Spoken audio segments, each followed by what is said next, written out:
Supply कम होने से देश भर में प्याज की कीमतें पिछले कुछ दिनों में करीब दोगुनी हो गई हैं। जो प्याज साल की शुरुआत में 25 से 30 रुपए किलो बिक रही थी, वही प्याज आज कुछ शहरों में 60 रुपए प्रति किलो के पार पहुंच गई है। प्याज की कीमतों पर महाराष्ट्र में हुई बेमौसम बारिश का असर तो पड़ा ही, साथ ही पेट्रोल डीजल की बढ़ती कीमतों के कारण भी प्याज महंगा हुआ है। लेकिन चिंता की बात तो ये है कि आम लोगों को प्याज अभी और रुलाएगी।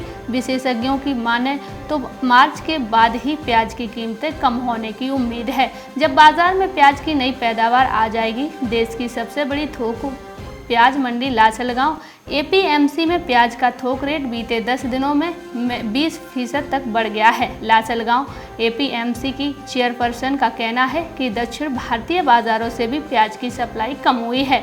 वहीं गुजरात, मध्य प्रदेश से सप्लाई भी ज़्यादा नहीं है। साथ ही केंद्र सरकार ने भी जनवरी में प्याज के एक्सपोर्ट को खोल दिया है, जिससे इनकी कीमतें 1000 रुपये प्रति क्विंटल तक बढ़ गई हैं। उन्होंने कहा कि मार्च में प्याज की नई खेप आनी शुरू हो जाएगी, जिसके बाद कीमतें नीचे आने की उम्मीद लग रही है। केंद्रीय उपभोक्ता मंत्रालय की वेबसाइट के मुताबिक 11 जनवरी 2021 को हैदराबाद में 1 किलो प्याज की कीमत 34 रुपये थी, जो अब 26 रुपये बढ़कर 60 रुपये पर पहुंच गई है। 11 जनवरी की तुलना में 11 फरवरी को दिल्ली में प्याज के दाम में 19 रुपये, मेरठ में 20 रुपये, मुंबई में 14 रुपये, शिलांग में 11 रुपये की बढ़ोतरी हुई है। वहीं नासिक, राजकोट, वारंगल, कोलकाता, नागपुर में प्याज इस दौरान 15 रुपये प्रति किलो महंगा हो चुका है।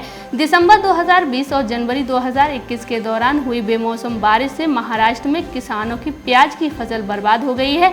मंडी में सप्लाई घटी, जिसका असर अब कीमतों पर दिख रहा है।